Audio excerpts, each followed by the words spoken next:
네, 안녕하세요. 멕시코 목장의 박재영 목장입니다. 오늘은 제 기도에 응답해 주신 하나님, 그리고 항상 저보다 더 좋은 것을 예비해 두시는 하나님에 대해 간증을 나누려 합니다. 네. 저희 가족은 매년 1월이면 브리즈번에 사시는 부모님, 그리고 제 동생 가족과 함께 가족 목장을 합니다. 올해도 어김없이 가족 목장으로 새해를 시작하면서 각자의 기도 제목을 나누었는데요.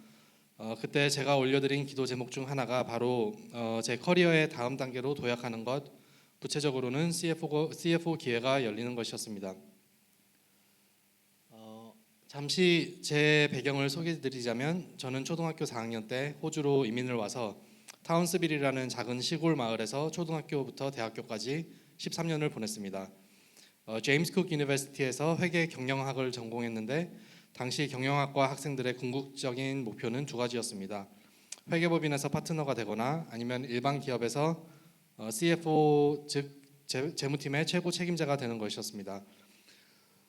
CFO가 되기 위한 일반적인 커리어 경로는 아래와 같습니다.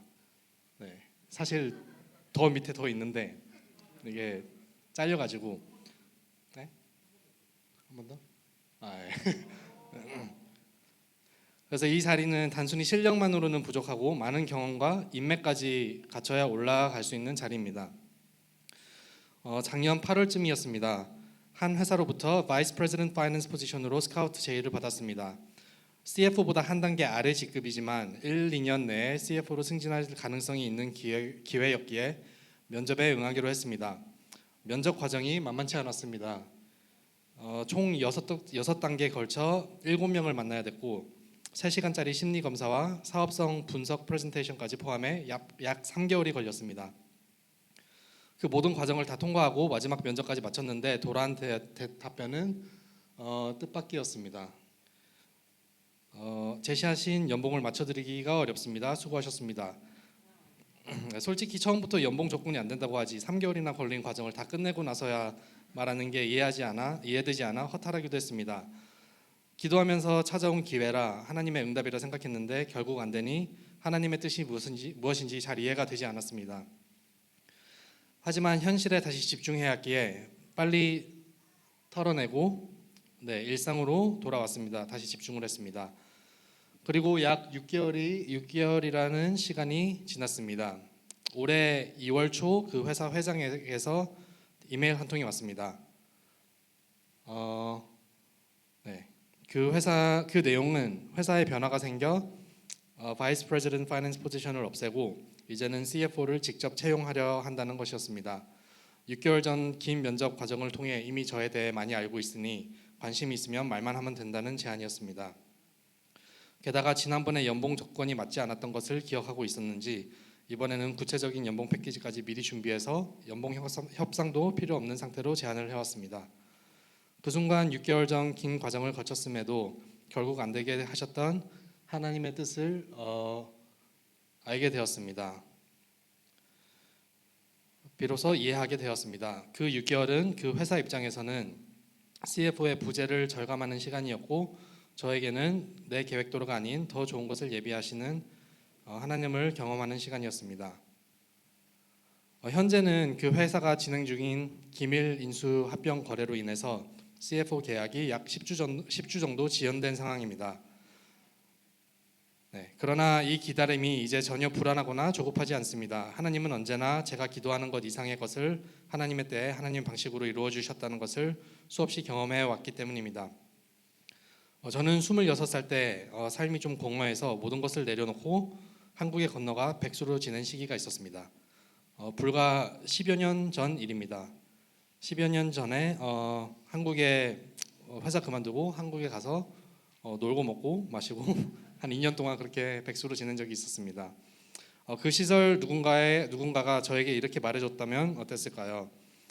10년 후 너는 시드니에서 CFO 자리를 눈앞에 두고 지혜로운 아내와 사랑스러운 두 아이와 함께 가정을 꾸리며 하나님의 일하심을 경험하는 믿음의 공동체에서 목자로 살고 있을 거야. 이렇게 저한테 얘기해줬다면 아마 저는 헛소리하지 말라고 했을 것입니다.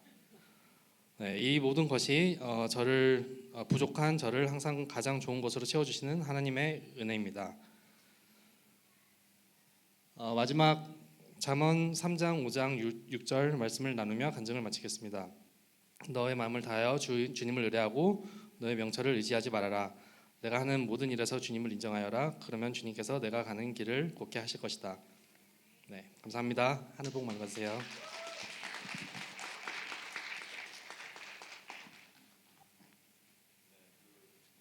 호칭의 VIP 누구 있죠?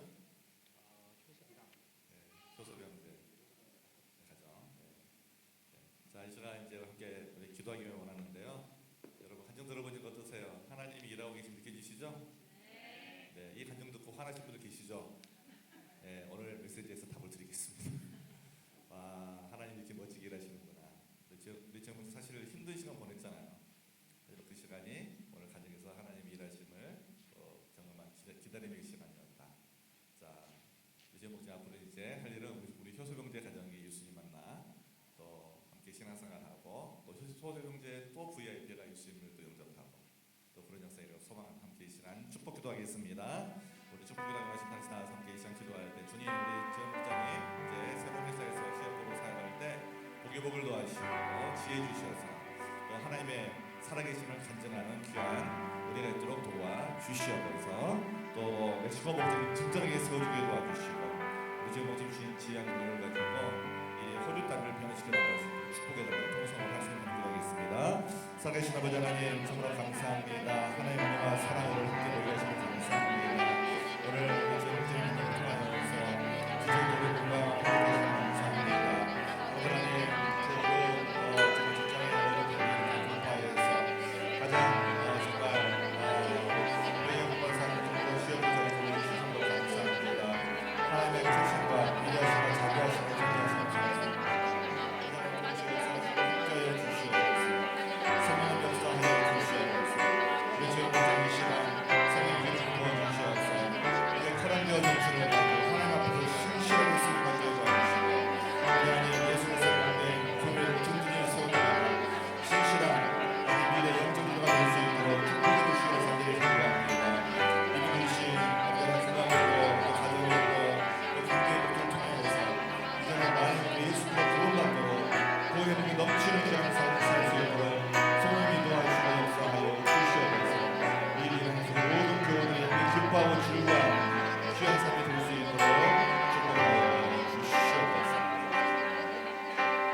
우리 주 예수 그리스도의 이름을 축복하며 간절히 기도합니다.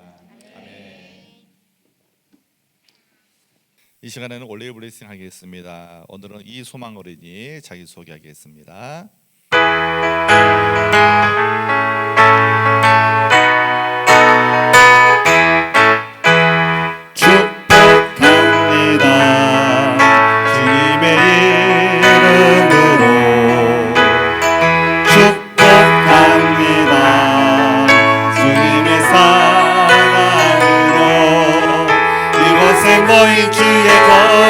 자녀에게 주님의 기쁨과 주님의 사랑이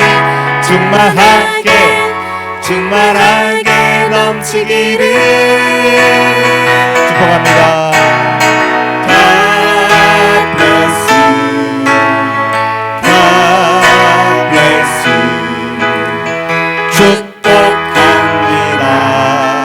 주님의 사랑으로 God bless you.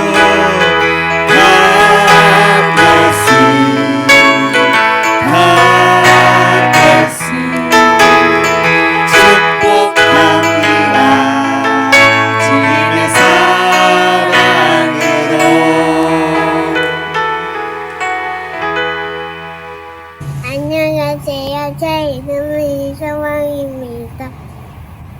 스쿨 다니고 있어요. 감사 제목은 그저께 엄마가 레고 사줘서 감사한 거고, 그리고 기도 제목은 행복 즐겁게 해주세요. 하늘 복 많이 받으세요. 안녕하세요. 제 이름은 이소망. 하나님 아버지, 오늘 주일을 맞이하여 아이들과 함께 예배드리게 해주심에 감사드립니다. 아멘. 아이들의 삶을 축복하여 주시고 아이들이 걸어가는 발걸음마다 주님께서 동행하여 주시어 세상에서 아이들이 선한 영향력을 발휘하는 삶이 되게 하여 주시옵소서. 아멘. 다음 주에 시작하는 그로잉 이후를 통해 많은 아이들이 등록하여 참여하게 하시고 아이들이 전 인격적인 변화를 경험하게 하여 주시옵소서. 아멘. 어린이 학교 선생님들을 축복하여 주시고 예수님의 마음으로 아이들을 섬길 때 섬김의 기쁨과 감사가 넘치게 하여 주시옵소서. 아멘. 오늘 어린이 축복을 한 소망이를 위해 기도합니다. 소망이가 하나님을 더욱 사랑하고 마음의 기쁨과 감사가 넘치는 삶을 살게 해 주시고 아멘. 프리스쿨에서도 좋은 친구들과 선생님의 만남을 통해 프리스쿨에 잘 적응하고 안정적인 사회성을 잘 배우게 하여 주시옵소서. 아멘. 7월에 한국 방문하는 일정 가운데 함께하여 주시어 한국에서 친인척들의 사랑을 듬뿍 받고 좋은 기억과 추억을 만들고 돌아오게 하여 주시옵소서. 아멘. 이 모든 말씀 살아계신 주 예수 그리스도의 이름으로 기도합니다. 아멘. 우리 박수로 축복하겠습니다. 예배 잘 드시기 바랍니다. 하나님의 말씀 함께 봉독하겠습니다. 오늘 말씀 사도행전 13장 42절에서 52절 말씀. 사도행전 13장 42절에서 52절 말씀. 다 같이 일어나서 하나님을 경외하는 마음으로 함께 한 목소리로 합독하겠습니다. 시작. 그들이 회당에서 나올 때 사람들은 다음 안식일에도 이러한 말씀을 해달라고 청하였다. 회중이 흩어진 뒤에도 유대 사람들과 경건한 개종자들이 바울과 바나바를 많이 따랐다. 바울과 바나바는 그들에게 말을 걸면서 늘 하나님의 은혜에 머물러 있으라고 권하였다. 그 다음 안식일에는 온 동네 사람이 거의 다 하나님의 말씀을 들으려고 모여들었다. 유대 사람들이 그 무리를 보고 시기심으로 가득 차서 바울과 바나바가 한 말을 반박하고 비방하였다. 그러나 바울과 바나바는 담대하게 말하였다. 우리는 하나님의 말씀을 당신들에게 먼저 전해야 하였습니다. 그러나 지금 당신들이 그것을 배척하고 영원한 생명을 얻기에 합당하지 못한 사람으로 스스로 판정하므로 우리는 이제 이방 사람들에게로 갑니다. 주님께서 우리에게 명하시기를 내가 너를 뭇 민족의 빛으로 삼았으니 그것은 내가 땅 끝까지 구원을 이루게 하려는 것이다 하셨습니다. 이방 사람들은 이 말을 듣고 기뻐하며 주님의 말씀을 찬양하였고 영원한 생명을 얻도록 정하신 사람은 모두 믿게 되었다. 이렇게 해서 주님의 말씀이 그 온 지방에 퍼져 나갔다. 그러나 유대 사람들은 경건한 규부인들과 그 성의 지도층 인사들을 선동해서 바울과 바나바를 박해하게 하였고 그들을 그 지방에서 내쫓았다. 그래서 바울과 바나바는 그들에게 발의 먼지를 떨어버리고 이고니온으로 갔다. 제 아들은 기쁨과 성령으로 가득 차 있었다. 아멘. 자, 서로 축복하며 인사하겠습니다. 하늘 복 많이 받으세요. 세 분 이상 인사하겠습니다. 하늘 복 많이 받으세요. 하늘 복 많이 받으세요. 하늘 복 많이 받으세요. 잠시 기도하겠습니다. 사랑의 아버지, 오늘 또 주의 말씀 듣기 원합니다. 우리의 마음을 좋은 땅으로 또 일구어 주셔서 하나님의 말씀 또 들을 때 그 말씀이 생명의 말씀, 은혜의 말씀, 또 우리에게 유익한 말씀이 될 수 있도록 주님 도와 주시옵소서.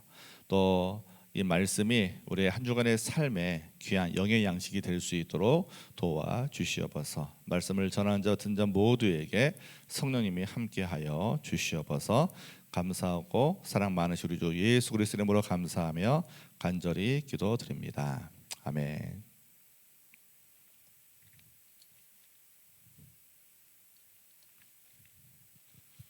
네, 오늘은 또 사도행전 강의에 계속 이어서 29번째 사도행전 강의의 내용으로 믿음의 두 얼굴이라는 제목으로 은혜의 말씀을 나누고자 합니다.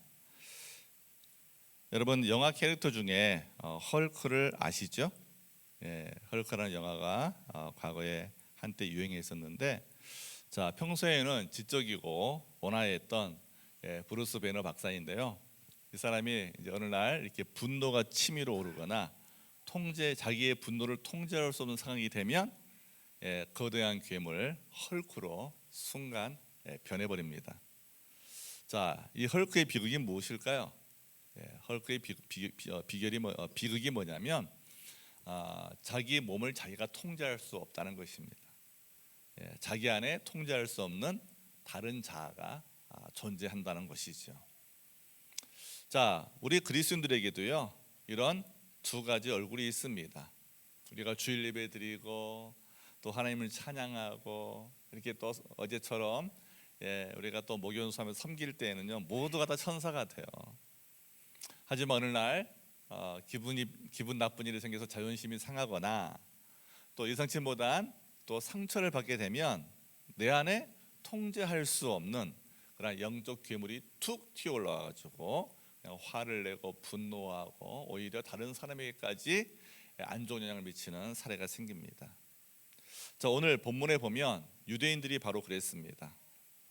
자, 평소에는요 거룩한 종교인의 모습이었는데 자기들의 기득권이 위협을 받게 되니까 바로 이제 그때부터 이들은 헐크처럼 변해버린 것이죠. 오늘 44절 45절 말씀 보시면 그 다음 안식일에는 온 동네 사람이 거의 다 하나님 말씀을 들으려고 모여들었다. 유대 사람들이 그 무리를 보고 시기심으로 가득 차서 바울과 바나바가 한 말을 반박하고 비방하였다라고 기록되어 있습니다. 자, 유대인들의 시기심으로 가득 찬 이 모습, 그리고 바울과 바나바가 메시지를 전했을 때 복음을 반박하고 비방하는 모습을 한번 상상해 보시기 바랍니다. 이 모습은 2000년 전에 그 유대인들의 모습만이 아닙니다. 시대를 살아오는 모든 인류의 모습이기도 하지요. 또한 오늘 이 시대를 사는 우리들의 모습이기도 합니다. 자, 예수님의 사랑과 은혜를 깨닫고 복음을 알고 믿음으로 살지만 새 사람이 되지 못하면 우리는 늘 이런 상태, 즉 남을 비방하고 모함하고 비난하는 일을 하는 상태에 우리는 늘 머물러 있게 되는 사실을 배우게 되는 것이죠. 또 하나 여기서 우리는 깨닫게 되는 사실이 있습니다.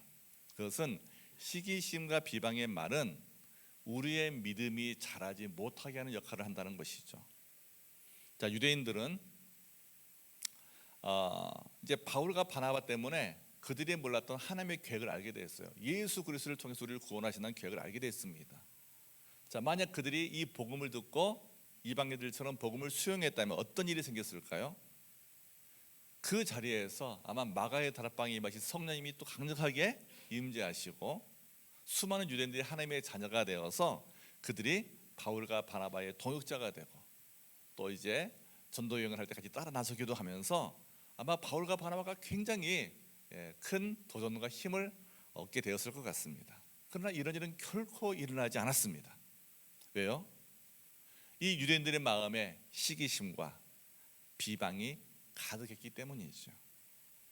자, 시기심과 비방이 가득했다는 이 말은 우리가 어떻게 해석할 수 있냐면 그들의 에고, 즉 자존감이 아주 강해가지고 자기 중심의 그러한 주장을 했다는 것을 의미합니다. 이렇게 자존심이 강해지면 복음을 들어도 그 복음의 내용이 내 마음에 들리지가 않습니다. 하나님의 사랑을 사람들이 느낀다는데 나는 느껴지지 않습니다. 하나님의 은혜를 깨달았다고 사람들이 눈물콧물 흘리면서 헌신하는 나에게 헌신할 마음이 전혀 생기지 않습니다. 여러분, 그러면 우리가 질문해야 돼요. 믿음이란 무엇일까요? 자, 믿음은요 내 안에 헐크를 내 의지로 꾹꾹 눌러 참는 것이 아닙니다. 헐크 같은 내 자아의 주권을 왕이신 예수 그리스도께 완전히 넘겨드리는 것이 진정한 믿음인 것이죠. 자, 오늘 본문은 바로 이 주권의 문제를 다루고 있습니다. 내 생각대로 믿음을 선택하려 했던 유대인들과 그리고 하나님의 다스림, 하나님의 통치 아래에서 자신의 삶을 하나님께 드렸던 이 이방인들의 서로 다른 모습을 통해서 오늘 우리 신앙의 갭을, 신앙의 간격을 어떻게 줄여야 할지 함께 말씀을 통해서 살펴보고자 합니다. 먼저 유대인의 얼굴이 있습니다. 자, 유대인들의 얼굴은 어떤 모습이냐? 내가 선택하는 믿음의 한계를 보여주는 모습이죠. 다 같이 한번 따라서 하겠습니다. 내가 선택하는 믿음의 한계를 보여주는 모습. 자, 오늘 본문을 보시면 자, 사도 바울의 설교에 온 동네 사람들이 다 모였다고 44절에 기록되어 있어요. 자, 이때 유대인들의 반응이 중요하죠. 반응이 핵심이에요. 그들은 하나님을 가장 잘 안다고 자부했던 사람들이지만 그들의 믿음은 자기가 중심이 된, 내 생각과 내 가치관이 중심이 된 믿음이었다는 거죠. 자, 그래서 이들의 마음에 시기심이 가득했잖아요. 자, 그들이 비방한 이유는 딴 게 아니에요.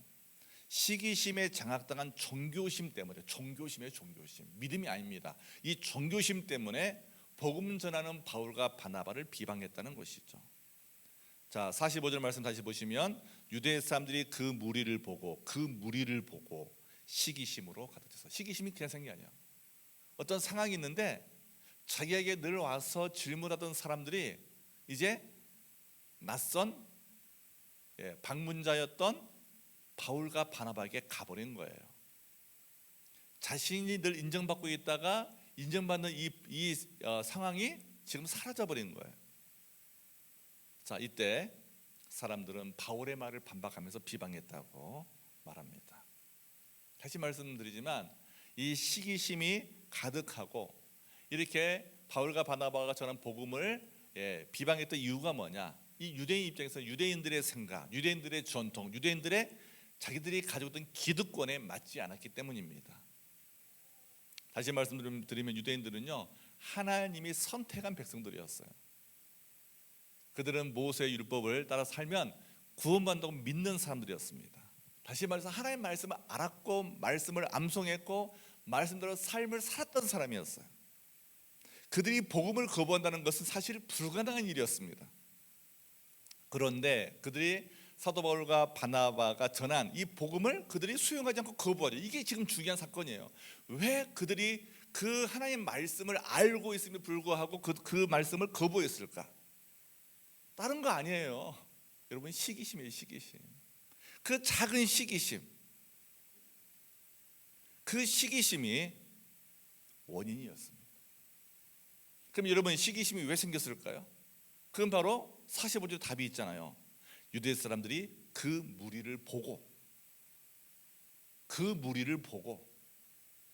여러분, 시기심의 원인이 나와 있어요. 유대인들은 하나님 말씀 자체보다 사람들의 반응에 너무 민감했던 거예요. 복음을 전하는 사도 바울의 복음을 듣고 야, 이 복음이 옳냐 그르냐 이걸 따지지 않았어요. 여러분, 많은 사람들이 오늘 그래요. 하나님 말씀 가지고 여러분, 유튜브에 떠다니는 90%의 말씀이 전부 다 이단성이 있는 거 아시죠? 여러분, 유튜브에 유목사님 말을 믿으면 안 돼요. 90%가 전부 다 이단들이에요. 이단들. 근데 많은 분들이 거기서 은혜 받는데, 여러분, 이게 지금 남의 얘기가 아닙니다. 어디서 나와요? 이 시기심은 바로 다른 사람들의 반응을 보고 나에게서 나오는 거예요. 복음이 옳냐 그러냐 이거보다도 내가 그동안 기득권을 가지고 누려왔던 인기를 바울이 다 빼앗아 가버렸다고 느낀 것입니다. 저 여러분도 마찬가지죠. 우리도 하나님과의 관계를 늘 말하고 살지만 하나님과의 관계를 말하기보다 다른 사람들과의 관계를 보고 또 비교하면서 여기서 우리가 시기할 때가 종종 생깁니다. 여러분, 45절 말씀 우리는 다시 한번 봐야 돼요. 시기심의 결과로 그러면 무엇이 생겼느냐? 오늘 말씀에서 45절 말씀에서 시기심을 가득 찼다 이렇게 끝내야 되는데 그 다음에 결과가 나와요. 바울과 바나바가 한 말을 반박하고 비방하였다. 여러분, 반박과 비방은 그냥 나온 게 아니에요. 원인이 있어요. 뭐죠? 시기심.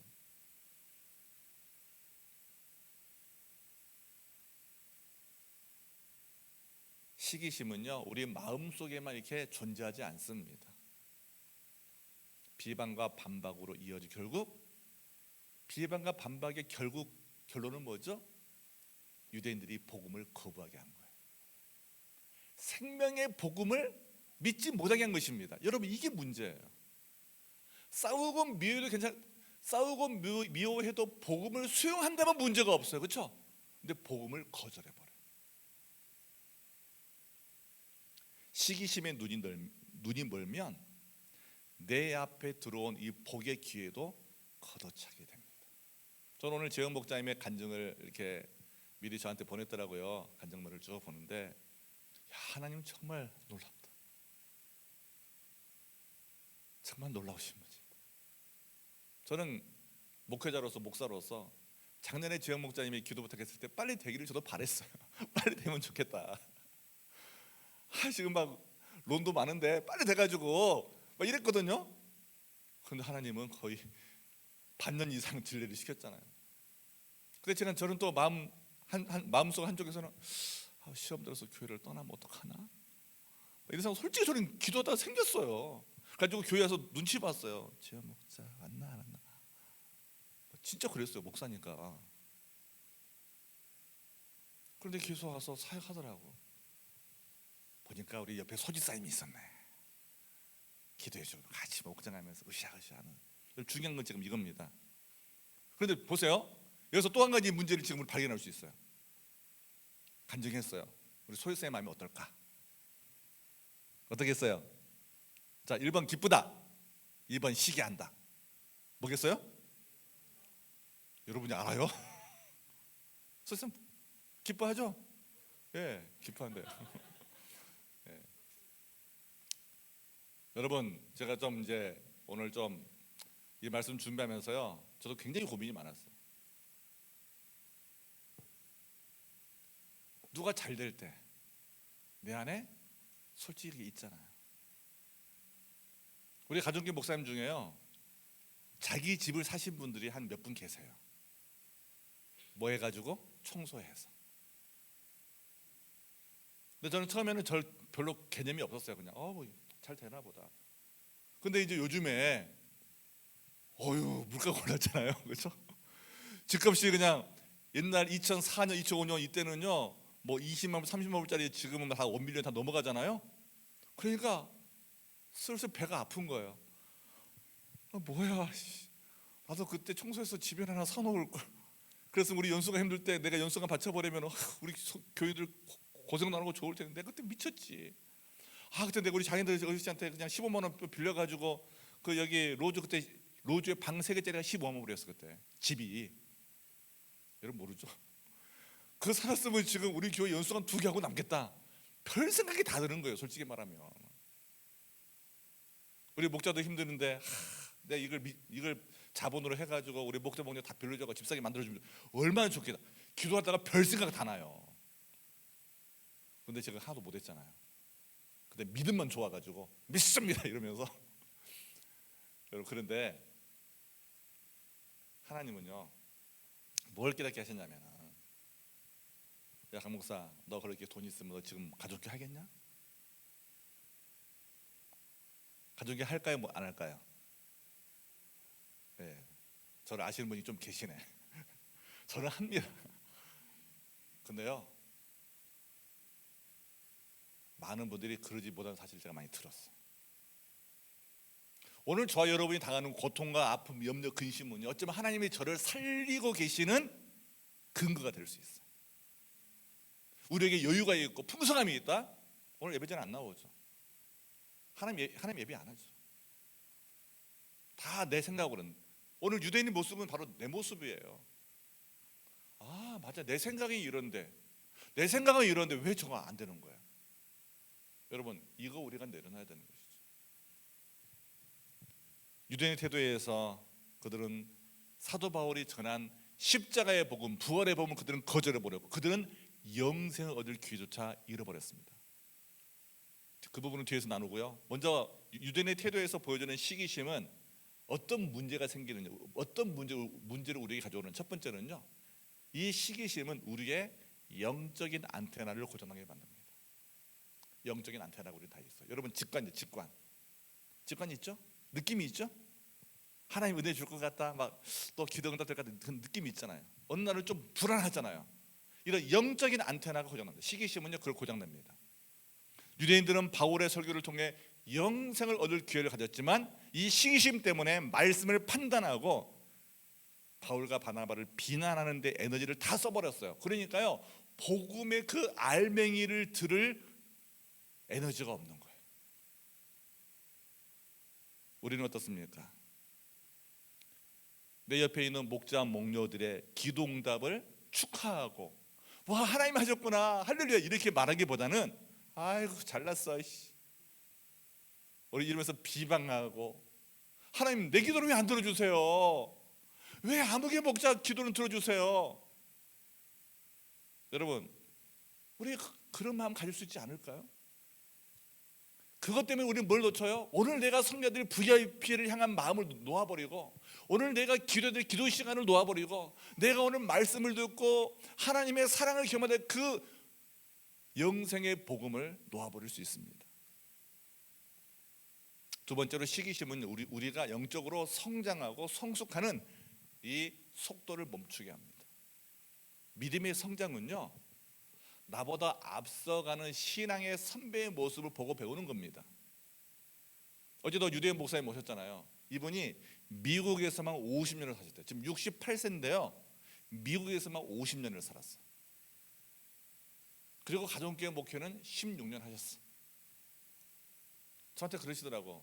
사실 나는 강 목사를 통해 배웁니다. 제가 18년 차고 2년 더 빠르거든요. 제가. 아유 목사님 뭐 어르신인데 뭐 그런 말씀 하세요 이렇게 말했지만 여러분 우리는 다 보고 배우는 거예요. 보고 배우는 거예요. 여러분도 지금 보고 배우는 겁니다. 우리 교회가 어려울 때 목사님이 어떻게 하시나, 우리 교회가 어려울 때 장로님이 어떻게 하시나, 우리 교회 어려울 때 우리 집사님들 어떻게 하시나, 여러분 그거 다 보고 배우는 거예요. 지금은 힘들고 어렵지만 다 이거 보고 배우는 거예요. 이게 열매가 언제 나오는지 아세요? 우리 아이들이 이제 커보세요. 이번에 오신 윤 목사님 그러잖아요.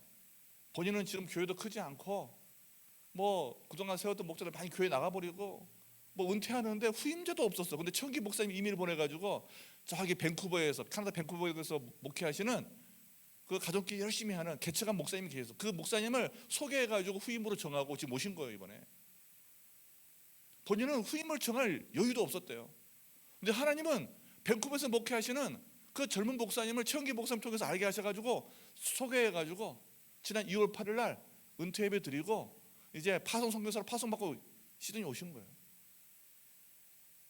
자기는 할 게 없대요. 딱 한 가지 하나가 있대. 뭐냐? 3남매가 있는데 전부 다 목자한테 애들이.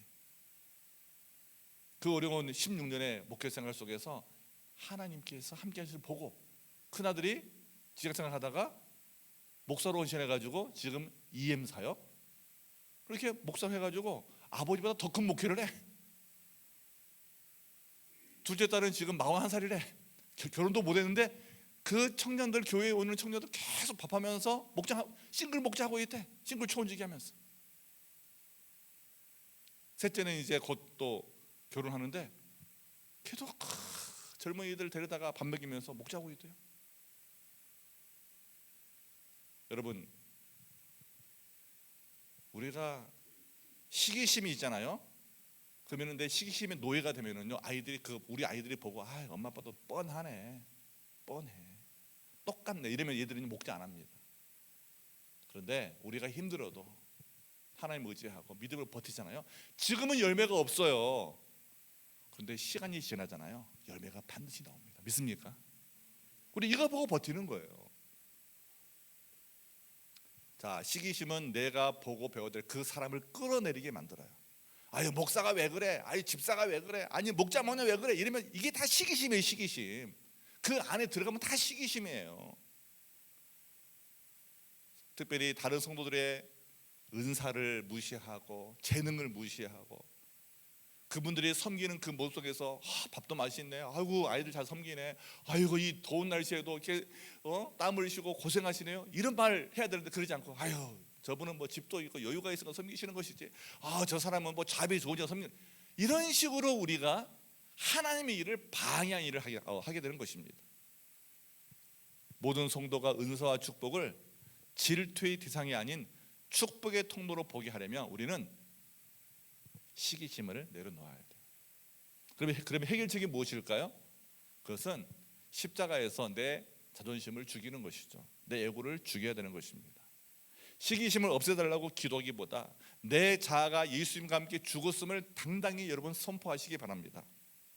갈라디아서 2장 2절 말씀 붙들고 이 고백이 내 삶의 실제가 되기까지 나는 예수님과 함께 십자가에서 못 박혀 죽었습니다. 내 안에 사는 것은 내가 아니라 바로 예수님이십니다. 나는 예수님과 함께 살고 있습니다. 이 고백을 날마다 우리가 기도 자리에서 우리의 삶에서 선포해야 되는 것입니다. 사랑하는 여러분, 혹시 누군가를 향한 시기심 때문에 잠 못 이룬 적이 있으십니까? 그것은 그 사람이 잘못해서가 아닙니다. 저와 여러분의 자아가 아직 십자가에 위해서 시퍼렇게 살아있다는 그러한 신호이죠.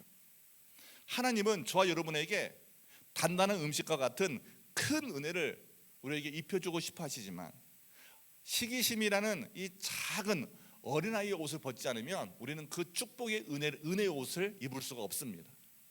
오늘 우리의 에고를 십자가에 못 박고 하나님의 놀라운 사랑과 은혜를 깨닫게 되는 축복이 임하기를 소망하면서, 자, 우리는 다시 한번 내 시기심을 십자가에 못 박을 때 그때부터 진짜 영적 성장이 시작되면 여러분 올해 한번 확인해 보시기 바랍니다. 오늘 본문에 나오는 유대인들의 시기심은 결국 그들을 구원의 잔치에서 멀어지게 만들었고요. 혹시 내 마음속에도 누군가의 성공, 누군가의 봉사, 누군가의 칭찬이 가시처럼 걸러지는 일이 있다면 그 가시가 바로 나의 영적인 성장과 성숙을 가로막는 장애물이라는 사실을 우리는 인식해야 됩니다. 오늘 이 시간 다른 사람을 보는 눈을 감고 나를 향한 주님의 사랑의 눈에 여러분 고정하시기 바랍니다. 주님께만 시선을 고정하세요. 그때 비로소 우리는 시기심의 감옥에서 벗어나 성장의 기쁨을 누리게 될 것입니다. 그래서 유대인들의 이제 모습 보면은요, 뭐가 생깁니까? 자, 그들은 스스로 복음을 배쳐가고 영생을 거절했잖아요. 자, 그리고 나서 여기서 우리가 알 수 있는 게 뭐냐? 유대인들의 입장을 보면 우리의 삶으로 본다면 그들은 이 믿음을 갖는 것을요 필수가 아니라 선택으로 봤던 것 같아요. 기분 좋으면 회당에 나오고 기분 나쁘면 회당 안 나오고 이런 느낌. 그래서 오늘로 말하자면 이들은요 한마디로 믿음을 쇼핑하는 것으로 생각해요. 쇼핑. 내가 동의할 수 있으면 믿고 동의할 수 없으면 안 믿고. 자, 이런 자세가 그들에게 있었어요. 나를 불편하게 하는 권면과 훈계 말은 거절해버리고 잘한다 잘한다 하나님 이렇게 원한다 그러면 그것을 또 수용하고. 자, 이게 바로 유대인들에게 큰 문제가 되었고 이걸로 인해서 그들은 복음을 수용하지 못하게 된 것입니다. 여러분, 내가 선택한 믿음의 한계가 뭔지 아세요? 종교적 의식은 있어. 예배는 드려요. 최근에 한국에 또 이렇게 조사해가지고 나왔는데요, 한국 그리스도인의 60%가, 이게 놀라운 통계예요, 60%가 명목상의 그리스도인이래요. 이게 무슨 말이냐? 교회 다닌다, 나 세대적이다 말하지만 진짜 예수 믿는 사람은 100명 중에 40명밖에 안 돼요. 교회 다닌 사람이에요. 교회 다닌 사람. 그리고 교회 다니지만 60%는 60명 정도, 100명의 60명은요 예수를 안 믿는다는 거예요. 그 이유가 뭐냐? 전문적으로 주권의 이야기를 하는 건데, 자, 내가 예수님의 다스림을 받는 삶을 사는 게 믿음 생활인데 내가 예수님을 부리고 사는 거예요. 예수님 복 주세요. 예수님 이거 힘들어요. 나 목장 섬기는데 하나님 도와주세요. 예수님 나 지금 힘든데 이것 좀 해주세요. 예수님을 내가 부리고 살아요. 이게 명목상의 그리스도인이라는 거예요. 더 나아가 상황에 따라 믿음이 변해요. 상황 좋으면 믿고 상황 안 좋으면 나도 모르게 영적 헐크로 변해가지고 막 소리치고 막 공동체를 막 파괴하는 일을 하죠. 근데 공동체 깨진 것은 자기는 몰라요. 자기 기분대로 다 해놓고 나중에서 미안하다 한마디 하고 또 사라져버리는 거죠. 다음에 교회 문제. 교회는 이제 바리새인의 영, 때까치 영이라고 하는 이제 전문적 용어가 있는데, 약한 영들이 막 교회에 들어와 가지고 막 리더 공개, 막 목자, 목녀님, 집사님, 뭐 장로님, 목사님 막 공격해요. 막 교회를 막 혼란시켜 놓고 자기는 싹 빠져버리는 거예요. 그럼 남아 있는 성도만 고통이요, 고통. 이게 바로 내가 선택한 믿음을 가진 이 이방인 같은 이 얼굴하는 사람들의 삶이라는 것이죠. 우리는 여기에 속아 넘어가면 안 돼요. 저와 여러분도 이런 믿음을 선택할 수가 있어요. 제가 오늘 메시지를 준비하면서 우리는 그러면 안 되겠다. 이제 우리는 이방인의 얼굴을 해야 돼요. 이게 뭐예요? 48절과 52절의 말씀 근거해서 하나님 나라에 속된 믿음, 하나님 나라에 속한 믿음.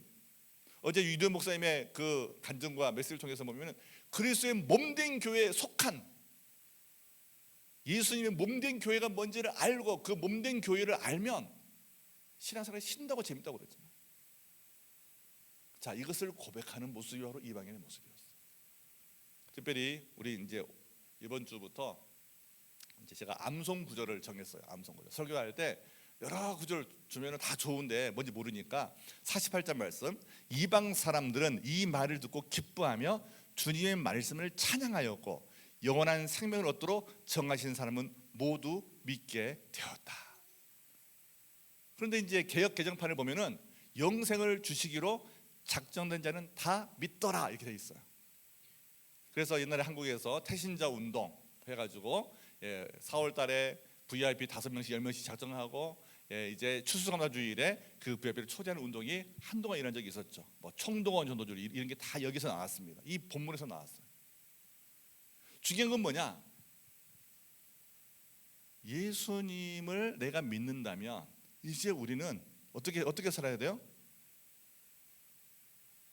하나님께서 나를 구원하신 그 은혜를 깨닫고 믿음으로 우리가 반응해야 되는데 이 믿음이 뭐냐? 믿음은 내가 갖는 것이 아니라 하나님의 선물이라는 거예요. 믿습니까? 믿음은 하나님의 선물입니다. 이걸 좀 표현하자면 쉽게 말하면 이거예요. 자, 우리 이제 가정마다 이렇게 하나님께서 자녀를 선물로 줘가지고 아이가 하나 둘 셋 태어나잖아요. 자, 아이가 태어났어. 아이가 이제 어릴 때는 엄마 아빠 사랑받고 크지만 이제 좀 얘가 철이 들었어. 그러면 이제 4살 5살 돼가지고 얘가 이제 이렇게 사는데 어느 날 얘가 물어보는 거야. 엄마 진짜 내 엄마 맞아요? 여러분 그때 엄마 기분이 어떻겠어요? 좋지는 않죠. 너 왜 그러냐? 아니 친구들이 그러는데 자꾸 나는 뭐 어디서 주워왔대. 내가 엄마 아니라 막 애들이 막 놀린다고 막 이렇게 막 화가 나가지고 물어보는 거예요. 그때 엄마가 말하는 거야. 야, 이거 너 엄마 뱃속에 있을 때 이거 울트라사운드 하면서 찍은 사진이야. 야, 너 이거 태어났을 때 병원에서 찍은 사진이다. 야, 너 있잖아. 너 이거 첫 번째 생일을 첫 번째 생일 그 잔치할 때 사진이야. 보여주면 맞네. 엄마가 나 나왔구나. 이게 인식할 거 아닙니까?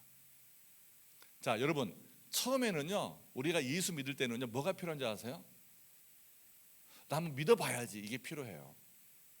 하지만 이제 하나님께서 우리를 사랑하시고 나 같은 죄인이 하나님의 자녀가 된 것이 이건 축복이다. 이거 은혜다. 이걸 깨닫는 게 바로 하나님이 우리에게 선물을 주신 믿음. 이걸 이렇게 표현할 수 있는 것입니다. 그래서 여기서 중요한 포인트가 뭐냐면 하나님의 주권이죠. 하나님의 주권. 내가 믿음의 주도권을 갖는 것이 아니라 믿음의 주도권은 바로 하나님이 가지고 계신 거죠. 여러분 그래서 엄마가 내 맘 맞아? 이거 뭐 설명한다고 설득한다고 되는 게 아니에요. 뭐로 되는 거예요? 아이가 아무리 주장해도 필요 없어요. 엄마가 증명하면 되는 거예요. 내가 널 낳았다. 하나님이 지금 말씀하세요. 야, 너희들이 뭐 믿니 안 믿니 말할 필요 없어. 내가 너희들을 자녀 삼기 위해서 내 아들 예수 그리스도를 너에게 보내줬어. 내 아들 예수 믿으면 너희는 다 구원받아. 안 믿어? 그럼 나도 줄 수 없고. 이게 복음의 핵심이잖아. 그러므로 여러분 믿음은 내 능력으로 내 설득으로 생기기 절대 아닙니다. 성령 하나님이 내 마음에 들어오셔서 나에게 깨달음을 줄 때 진정한 믿음이 생기는. 그래서 믿음은 하나님의 선물인 것입니다. 더 나아가 믿음은 우리의 소속을 바꿉니다. 이방인들이 기뻐한 이유가 뭔지 아세요? 그 당시 유대인들은 이방인들을 지옥의 땔감이라고 생각했어요. 유대인들은 다 구원받아. 하지만 할례 받은 유대인들은 구원받는다. 그래서 그들 할례 의식을 굉장히 중요하게 여긴 것이. 근데 바울은 그러는 거예요. 야, 할례 안 받아도 돼. 예수 그리스도를 믿으면 너희는 다 구원받아. 하나님의 백성이 되는 거야. 그러니까 이방인들이 기뻐가지고 예수님을 영접한 거예요. 여기에서 우리는 뭘 알 수 있습니까? 자, 티켓형 구원과 소속형 구원의 두 가지의 구원받는 모습을 알 수 있어요. 자, 예수님을 믿는 것을 다 천국 가려고 믿는 사람은 다 티켓형 구원을 따르는 사람입니다. 예수님은 천국 간대. 보험에 들듯이 한번 믿어보자. 이런 사람들은요, 이 땅에서 자기 마음대로 살아요. 자기 뜻대로 살아요. 하나님 말씀의 기준을 두지 않고 자기 생각대로 살아갑니다. 뭐 이 정도는 하나님 봐주시겠지 이러면서 사는 거예요. 그러나 소속형 구원은 뭐냐? 하나님의 법을 따르고 하나님의 그 법의 다스림을 받는 거예요. 그러니까 하나님 말씀대로 살아가니까 우리의 삶의 태도가 달라지는 것이죠. 우리 VIP 이제 출신들은 그런 경험을 하셨겠지만, 여러분이 주인 돼서 막 살아왔잖아요. 그러다 교회 오니까 뭔가 룰이 있어요. 뭐 기도할 때 눈 감고 기도도 하고, 찬양할 때 일어서서 손 들고 찬양하고, 또 뭐 간증도 하고, 간증할 때 뭐 할로 많이 받아서 이렇게 하라 하고. 처음 잘 모르죠. 근데 하면서 뭘 느낍니까? 하나님의 사랑을 느끼는 거죠. 하나님의 용서를 경험하고 하나님의 은혜를 경험하는 것이죠. 그러면서 하나님의 다스림 안으로 들어가게 되는 거예요. 전에는 복 주세요 기도하다가 이제는 하나님, 나 같은 죄인을 이렇게 하나님 현 삼으시고 목적으로 삼으시고 너무 감사합니다, 이렇게 기도가 바뀌는 거죠.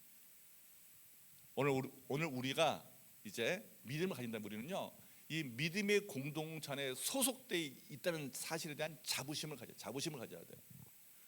하나 더 본다면, 자, 이제 믿는다는 것을 우리가 이제 다른 말로 믿음으로 의롭게 되었다 해서 칭이라는 이제 신학적 용어를 씁니다. 이 칭이라는 것은 주권의 전의로 나타난다 하는 이런 용어를 씁니다. 이게 무슨 말이냐면, 구원받는 것은요, 주인이 바뀌는 거예요. 주인이 바뀌는 거예요. 내 감정이란 내 상황이 주인이 아니라 예수님이 주인이라는 것입니다.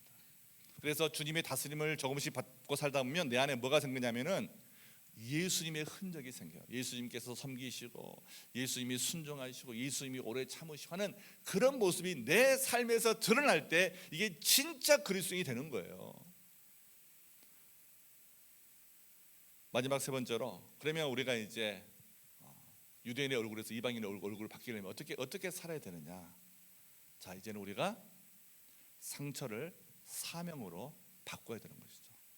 다 같이 한번 따라서 하겠습니다. 상처를 사명으로 바꾸라. 네, 이것은 이제 50절 52절 말씀 보면 나오는데, 자, 기도의 파워로 갭을 줄여 나가는 것입니다. 목회 현장에서 우리 목자 목님들이 이렇게 열심히 사역하고 헌신하다가 또 힘들어서 뭐 결석한 분도 계시고, 또 장기 결석하다가 교회를 떠난 분도 계십니다. 근데 우리 지난주에는 멜번에서 약 120명의 목자 목녀들, 어제 우리 또 이 예배당에서 시드니에 있는 약 150명 정도 되는 목자 목녀들이 함께 모여서 뜨겁게 또 이렇게 기도하며 결단했어요. 자, 이때 우리는 이 문제를 좀 생각해 봐야 돼요. 무슨 문제냐? 상처가 왕인가 주님이 왕인가 하는 이러한 문제입니다. 자, 제가 이제 저도 목사가 된 지 벌써 25년이 되었고, 그 중에 18년째는 우리 선생님께서 제 담임 목회를 하고 있는데, 아무리 말씀을 가르치고 아무리 섬겨 주어도요, 이 결정적인 순간에는 뭐냐? 상처가 왕이 되더라고요. 아무리 설명하고 아무리 뭐 기도해 줘도 결정적인 순간에는 다 상처가 왕이에요. 상처가 왕이에요. 오늘 우리가 뭐 주님이 왕입니다, 뭐 100번 뭐 1000번 말해도요, 101번째 1001번째 상처받으면 다 교회 떠납니다. 안 그래요? 제가 이 설교를 준비하고 제 아내한테 먼저 한번 이렇게 앞에서 연습 리허설을 해봤어요. 제 아내가 그러더라고. 당신은 새세명께다 뼈 묻어야 되겠네 그러더라고. 왜? 이 설교에서 이 설교대로 살아야 되잖아. 무슨 말입니까? 여러분, 우리가 살고 있는 이 이민의 땅에서 우리는요, 주님이 왕이라고 고백한 사람들을 본 적이 거의 없어요. 솔직히 여러분, 우리 한번 솔직해집시다. 본 적이 별로 없어. 아예 없는 게 아니라 별로 없어요. 어쩌다가 가뭄에 콩 이렇게 나듯이 어쩌다가 그런 사람을 만나. 어쩌다 만나는 거예요. 저도 목회하다가 전에 한 번 우리 포스코 법인장 가신 순철 집사님, 이분은 진짜예요. 주님이 왕인 분이에요. 그러니까 버티는 거예요. 그분이 있었을 때 4년의 세월 동안 우리 교회가 부흥했거든요. 여러분, 그 비밀이 뭔지 아세요? 우리 과거에 우리 교회 개척가 우리 고 이소연 목녀, 이분들은요 진짜 주님이 왕인 분들이에요. 정말 힘들었거든요. 그때 제가 말하면 목사님 기도하시는데 제가 순종해야지. 어떤 순간에 목사님 이렇게 기도하시는데 제가 순종해야지. 자기 마음에 안 들었을 거예요. 그래도 하나님 말씀대로 살려고 하니 내가 순종해야지. 이런 자세가 있었다. 근데 오늘날은 뭐예요? 그게 중요하지 않아. 뭐가 중요해요? 내 감정이 중요해. 내 기분이 중요해. 내 상황이 중요해. 아, 목사님은 신앙만 공부하고 뭐 했으니 세상을 모르시지. 아, 목사님 이러면서 이제 난도질을 하는 겁니다. 여러분, 우리 다 그런 삶을 살아왔던 거예요. 저도 마찬가지죠. 당신들은 믿음이 없으니까 이러는 거지. 여러분, 그게 아니라니까요. 오늘 저와 여러분 모두 다 지금 상처가 왕이에요. 상처가 왕. 근데 오늘 예배 드리면서 우리 이거 한번 우리가 버리자고요. 오늘부터 제가 이 얘기 안 할 겁니다. 이제는 여러분, 이제는 예수님을 좀 왕으로 모시고 살아보자고요. 왜? 우리의 상처는 예수님이 다 십자가에서 해결하셨어요. 믿습니까? 예수님이 십자가에서 상처를 다 없애버렸어요. 상처는 상처가 더 이상 아닙니다. 자, 여러분 진주조개 예화 아시죠? 조개가 이렇게 이제 막 먹이를 먹던 어느 날 모래 하나를 딱 품었어. 모래가 그 정말 부드러운 이 진주조개의 속살을 탁 이제 스크래치 냈어요. 피가 나요. 근데 그때 이 진주조개는 뭐가 있냐면요, 그 통증을 진주조개에서 나오는 이 생명액이 있대요. 그 생명액으로 감싼대요. 그러면 그 모래알을 중심으로 생명액이 감싸가서 이것이 세월을 흐르면서 그 값비싼 진주가 되는 거예요. 여러분, 우리가 지금 신앙생활 하면서 받는 상처, 우리가 사람들과 이렇게 뭐 교제하다가 당하는 뭐 억울함, 여러분 이런 것들은요 결국 뭡니까? 우리를 죽이는 게 아닙니다. 저와 여러분을 하나님의 자녀답게 만들어가는 하나의 과정인 것이죠. 이때 우리는 뭐 해야 됩니까? 성경에 보니까 기도의 중요한 요소가 있는데, 기도는요 우리의 상처를 치유하는 힘이 있어요. 기도하면서 나도 모르게 눈물 나올 때, 나도 모르게 통곡이 나올 때, 나도 모르게 한숨이 나올 때가 있어요. 그 시간에 주님이 나를 찾아오셔서 나를 위로해 주시고 새 힘을 주시는 것입니다. 어떤 분들은 그래요. 목사님 전 기도해도 아무 느낌이 없던데요. 여러분, 식음을 전폐하고 3일만 금식 기도해 보세요. 식음을 전폐하고 3일 산속에 들어가가지고, 한국에서는 그랬어요. 소나무 잡고 막 흔들며 기도하다가 소나무 이게 뽑으라고 그랬어요. 그거 해가지고 하나님 안 만나서 한 명도 다 만났어요. 뭔지 아세요? 우리가 갈급하면 하나님 우리를 만나주십니다. 기도는 우리의 상처를 치유하는 능력이 있습니다. 그래서 우리가 영성기도, 수요 영성기도 하는 것이고요, 토요일 날 미라클 새벽기도 이 예배 자리에 모여서 기도하는 거예요. 어제 우리 봤잖아요. 150명이 모여서 함께 찬양할 때 얼마나 뜨거웠어요. 함께 기도할 때 이 기도의 자리에 하나님의 역사하심이 여러분 막 느껴지잖아요. 문제는 무엇입니까? 우리가 상처가 아파서 공동체를 떠나는 거예요. 상처가 아파서 사역을 포기하는 거예요. 상처가 아파서 내가 해야 될 사명을 놓아버리는 거예요. 이게 지금 문제라고요. 우리 이거 하지 말자고요. 저 여러분은 성숙한 사람들입니다. 시드니에서 살 만큼 살았고, 이제는 우리가 알 깔고 모를 거 이제 그거 판단할 수 있는 그런 자리에 있습니다. 그렇다면 우리는 기도를 다시 시작해야 돼요. 기도는 내 소원을 이루기 위해 사는 것이 아니라 내 안에 숨겨져 있는 이 헐크를 잠재우고 주님이 나를 다스리도록 하는 게 구하는 시간이 바로 기도의 시간입니다. 기도의 파워는 내가 무릎 꿇을 때 내 상처를 넘어서 하나님의 소원을 보게 하는 또 힘이 있어요. 그래서 여러분 기도할 때 비전이 보이는 겁니다. 기도할 때 하나님의 꿈이 보이는 겁니다. 기도할 때 하나님의 소원이 내 안에 느껴지는 것이죠. 혹시 그동안 상처 때문에 기도를 포기했습니까? 그렇다면 다시 기도 자리에 나와서 기도 자리를 여러분 한 주간만 지켜보, 다시 회복될 겁니다. 여러분 있는 처소에서, 집에서, 거실에서 기도를 시작하세요. 여러분 일터에서 5분 10분 빨리 가서 그 자리에서 앉아서 5분 10분 기도를 시작하세요. 점심시간에 밥 빨리 먹고 커피 한잔 하면서 주님과 교제하면서 큐티를 시작하세요.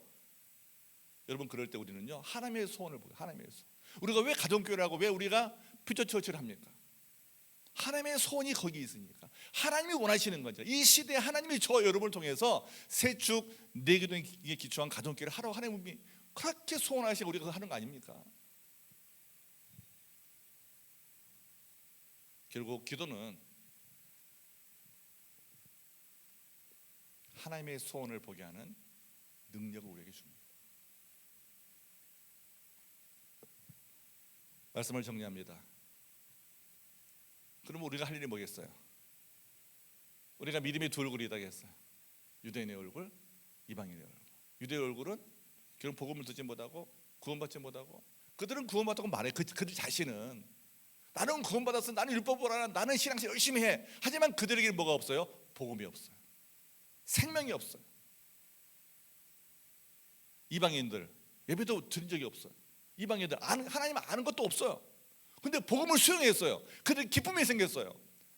그들은 이제 섬길 줄 알고 자기를 비방하는 유대인들을 사랑할 줄 아는 그런 단계로 나아갑니다. 그들은 하나님의 소원을 보게 돼요. 바울의 동역자가 됩니다. 사랑하는 여러분, 이제는 우리는요 내가 상처가 있네 없네, 누가 교회를 나갔네 안 나갔네, 여러분 따지지 마시고 하나님의 소원에 포커싱 하십시오. 하나님의 소원이 어디 있는? 제가 말씀드려요. 우리 새생명교회는 하나님의 소원을 이루는 교회예요. 그거 하라고 우리 교회를 세웠어요. 오늘 저와 여러분이 그거 바라봐야 되는 거예요. 어제 이 빈자리 가득 채운 그 사건을 보고도 그걸 믿지 못하면 여러분 정말 믿음 없는 겁니다. 와, 하나님 놀랍게 일하시는 거예요. 하나님 이 예배당 우리에게 주시고 딴 게 아니구나, 이런 일을 하라고 주시는구나. 또 우리 4월 때 또 평소 세미나를 갔는데 이 세미나를 잘 준비해야 되겠구나. 하나님 이러고 계신 내가 지금 너무나 게을르고 내가 상처가 왕이 돼가지고 살아봤구나. 이 상처를 이제는 십자가에 못 박고 예수님이 왕이지, 상처를 치유하신 예수님이 왕이지, 이 마음을 가지고 우리 모두 영혼 사랑 이제 333 기억하기 쉽게 삼성 캠페인이라고 이름을 지어봤는데, 우리 목장에 오늘부터 다시 새로운 마음으로, 어제 우리 주제가 리셋이니까 리셋. 자, 리셋을 통한 회복이니까 우리 다시 우리 목장에 주님 나에게 3명의 VIP를 다시 정할 용기를 주십시오. 3명의 VIP를 오늘 정하십시오. 여러분 오늘 그냥 가지 마시고 하면 3명의 이름을 떠올려 보세요. 주님, 내가 마지막 예배 마지막 헌신의 시간에 주님 3명의 VIP를 제가 구합니다. 이 3명 여러분 많이 있지만 그 중에 정말 하나님의 사랑이 필요한 사람, 나의 섬김을 통해 하나님의 사랑이 필요한 사람을 찾아보시고 다음에 그 3명을 위해서 기도를 시작하세요. 두 번째는요, 그분들을 뭐 수요일 목요일쯤 전화해서 내 기도하고 있는데 한번 만나자, 밥 한번 먹자. 처음부터 목장 오라고 하면 좀 이제 안 올 테니까 밥 한번 먹자. 그래서 만나세요. 그러면서 내가 이렇게 매주 금요일 토요일에 정말 우리 집을 교회로 생각하면서 내가 목장만 하는데 뭐 한 달에 한 번도 꼭 참석하면 좋겠다. 초대하세요. 목장님 초대하세요. 오늘은 이제 2월 21일 주일인데 이제 이렇게 여러분이 주일 예배 때마다 우리가 누리는 이 하나님 나라의 기쁨에 그들이 동참하도록 예배에 초대하시기 바랍니다. 내가 우리 예배 시간이 11시 50분인데 내가 11시 20분까지 집 앞에 갈 테니까 준비하고 있어. 그래가지고 같이 또 와서 예배 드리고 끝나고 나면은 또 이렇게 집에 또 데려주고 이러면서 같이 이 예배의 기쁨을 누려봤으면 좋겠습니다.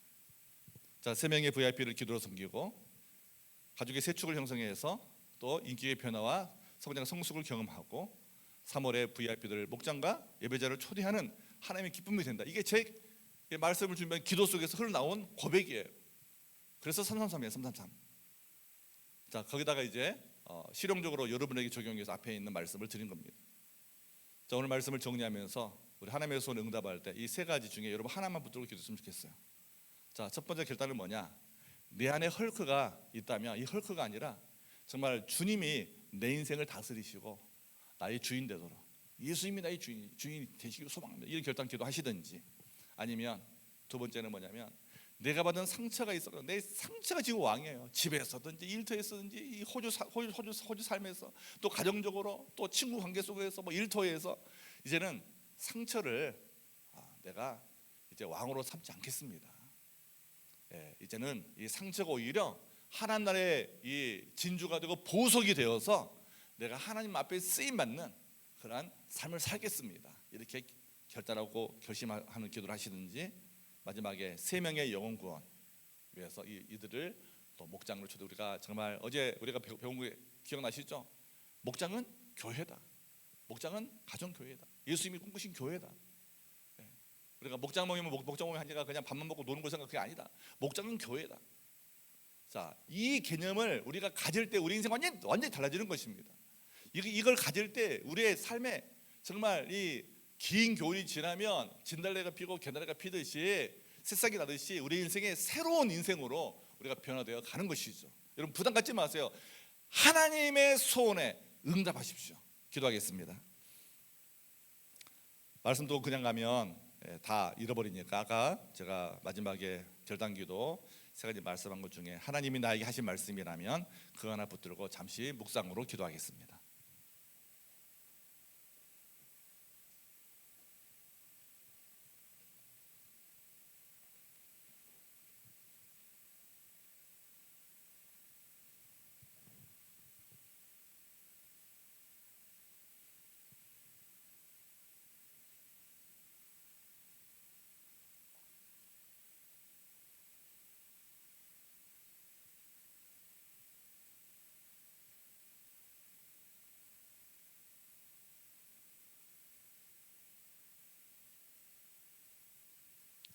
우리를 창조하신 하나님 아버지, 우리 안에 남들이 모르는 헐크가 있다는 사실을 오늘 말씀 통해서 깨닫습니다.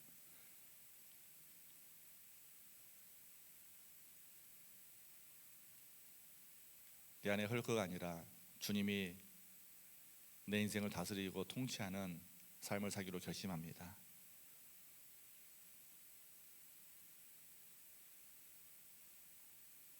목장 목녀로 또 성도로서 이 이민의 땅에 살다 보면 나도 모르게 이 사람 저 사람에게 상처받아서 상처가 왕이 되었습니다. 주님, 상처가 왕이 되다 보니 신앙생활 잘 하다가도 어느 한순간에 욱 하고 헐크가 나와서 내 주변의 모든 상황을 초토화시켜버리는 안타까운 일을 우리가 반복하다 보면 사역할 마음도 생기지 않고 교회를 떠나고 싶고 모든 걸 다 그만두고 싶고 사람들이 나를 잘 모르는 낯선 곳에 가서 살고 싶고 그런 마음들이 우리 속에 숨겨져 있습니다. 이 시간 이 상처를 십자가에 못 박습니다. 이 상처가 이제 하나님 나라의 보석이 되도록 주님 바꿔주시고,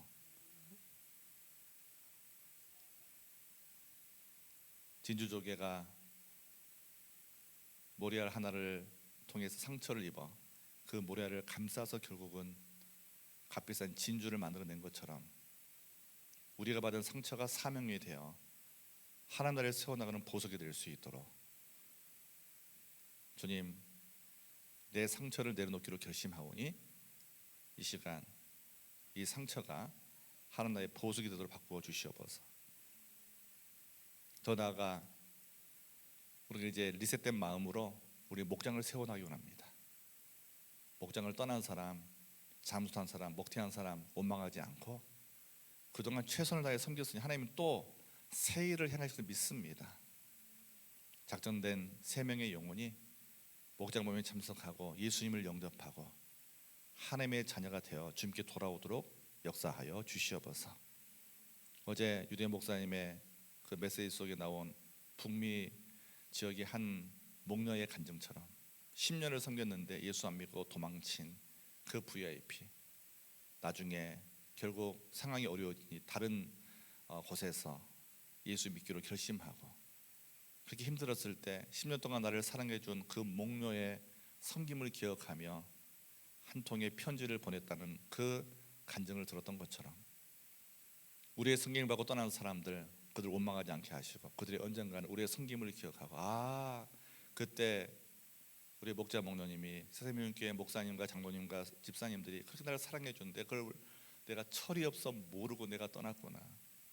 후회의 눈물, 회개의 눈물 흘리며 돌아올 그때를 우리가 기대하고 우리가 있는 이 자리를 사명의 자리로 깨닫고 기쁨으로 감사함으로 살려 나갈 수 있도록 주님 도와주시옵소서. 끝까지 예수님이 가신 그 길을 가기 원합니다. 사람 바라보다가 유대인의 얼굴 하지 않게 하시고 주님 이방인들처럼 복음을 듣고 복음 안에 기뻐하고 복음 안에서 잔치하는 진정한 하나님의 자녀로 하나님 나라의 백성으로 살아갈 수 있도록 이제 성령님께서 도와주시옵소서. 예수님 이름으로 간절히 기도합니다. 아멘. 우리 다 같이 일어나서 우리 오늘 헌신 찬양을 예수의 길 함께 찬양하고 헌신의 시간 예배 마치겠습니다.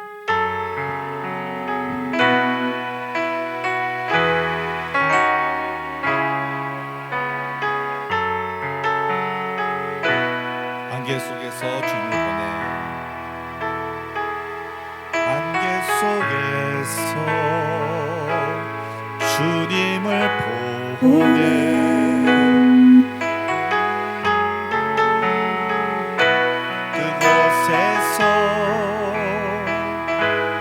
손 내미셔서 나를 붙드네 길을 곧 쓰러져가도 그곳에서 말씀하시네 내 손 잡으라고 내가 곧 길이 오지리 생명이니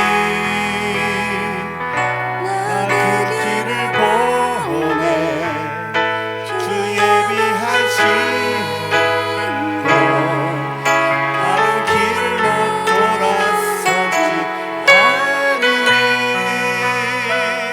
예수의 길 그 좁은 길 나는 건네 주 손잡고 그 무엇도 두렵지 않네 주님 주신 약속 내게 있으니 세상의 그 험한 길 승리하네 성령으로 그 무엇도 바라지 않네 저 하늘에 내 소망 있으니 저 하늘에 내 소망 저 하늘에 내 소망 있으니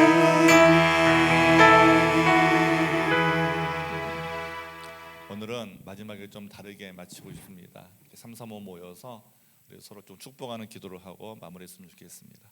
이렇게 좀 3명 4명 모이서 이렇게 모이셔가지고 남성은 남성 여성은 여성 따라 모이셔가지고 서로 좀 축복하는 기도를 하십시다. 우리 자매님도 오셨으니까 이쪽으로 오세요.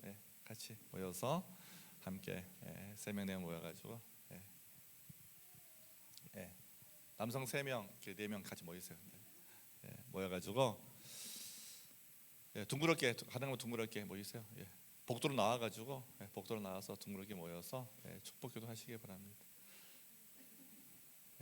다른 기도하지 마시고요. 함께 손을 잡은 분들을 상처가 왕이 되지 않고 예수님 왕이 되시도록 이 시간 축복기도 하고 제가 마지막 축복기도 마치게 다 기도하겠습니다. 살아계신 아버지 하나님 참으로 감사합니다. 오늘 이게 마지막 결단의 시간에 우리가 그동안 상처가 왕이 되어 있다면 상처를 내려놓고 이제는 예수님이 왕이 되기를 소망합니다.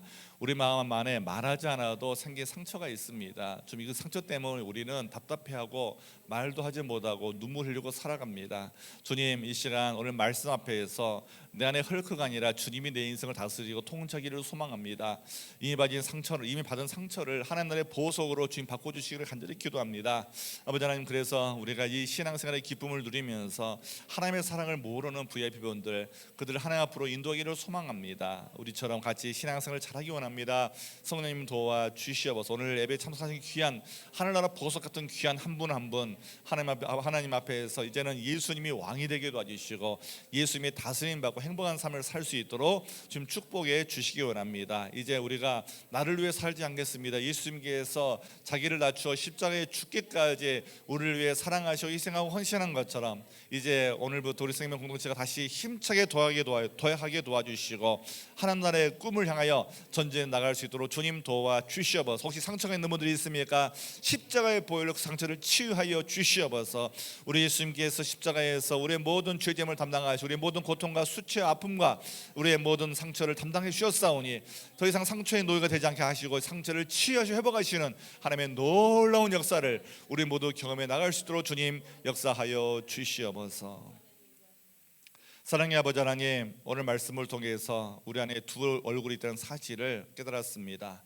나도 모르게 분노하고 또 이제 세상의 가치관에 이렇게 짓눌려 살다 보면 내 안에 헐크가 생겨서 그 헐크로 인하여서 주님의 통치를 거부하고 아버지 하나님, 정말 세상의 방식으로 정말 살았던 우리의 연약함을 용서해 주시고 이제는 헐크가 아니라 정말 이방인들처럼 복음을 듣고 기뻐하고 감사하고 감격하는 그러한 복된 삶을 살 수 있도록 우리를 인도해 주시기를 간절히 기도합니다. 이미 받은 상처가 왕이 되었다면 이 상처를 예수님의 십자가 앞에 못 박습니다.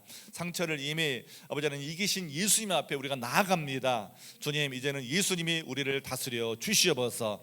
예수님이 우리의 왕이 되어 주시옵소서. 이제 우리의 상처들이 하나님 나라의 그러한 보석으로 바꿔 주셔서 상처가 사명이 되게 하시고 그 사명 따라 우리의 목장을 세워나가고 주님의 나라를 세워나갈 수 있도록 축복하여 주시옵소서. 우리가 오늘부터 세 명의 VIP를 새로 작정하고 그 영혼을 위해 기도로 섬기고 사랑으로 섬기고 목장에 초대하고 상구부에 초대하고 또 이제 예수 형제 영접범에 초대하며 그들을 섬기기 소망하오니 우리의 섬김 속에 주님 함께해 주시고 우리는 그들을 섬기기만 할 뿐 그들을 바꿀 수는 없습니다. 주님께서 그들을 변화시키시고 바꾸어 주시옵소서. 그래서 우리가 주일마다 세례식이 있고 영적까지 환전식이 있고 정말 구원의 기쁨이 넘치는 예배를 우리가 회복해 나갈 수 있도록 성령님께서 도와 주시옵소서.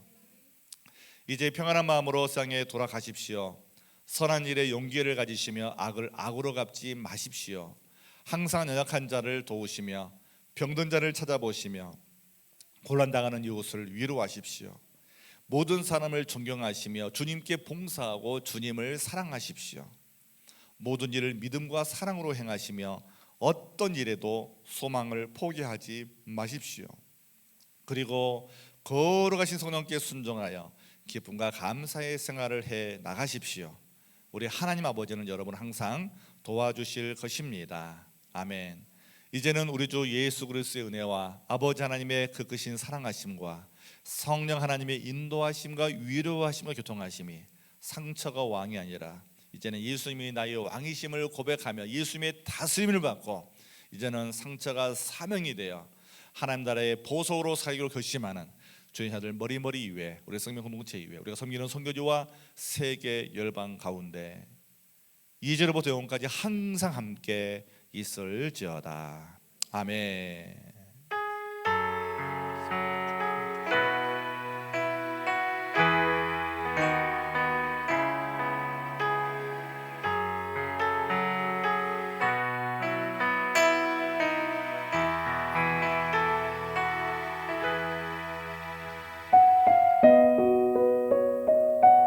헌신의 시간입니다. 그냥 가지 마시고 오늘